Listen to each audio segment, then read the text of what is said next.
Good morning! Maaga kaming gumising ngayon kasi pupunta kami sa pet ni Zion.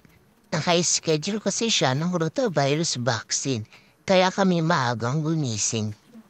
So di na una pa sa akin si Zion gumising. Pinatulog ko lang siya ulit. At ito na nga pinibihisan ko na siya para naman makaalis na kami kaagad dahil sabi ni Doc 9 a.m. daw kami pumunta sa kanya. Sa sobrang likot nga nito si Zion, hindi ko na siya mabihis-bihisan ng mabilis kasi ang likot-likot niya. Pati sa papapalit ng diaper, nahihirapan ako sa kanya kasi super likot niya na talaga.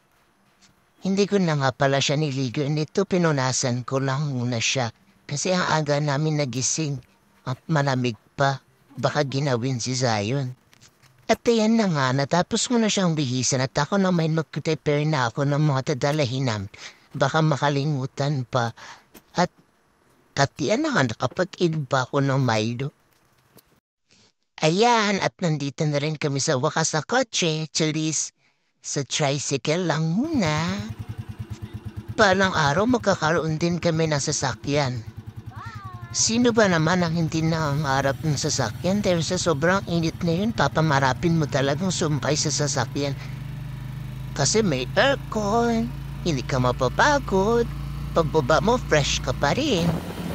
Dahil na mami na ako, hindi ko na rin iisipin ang sarili ko, kundi ang anak ko.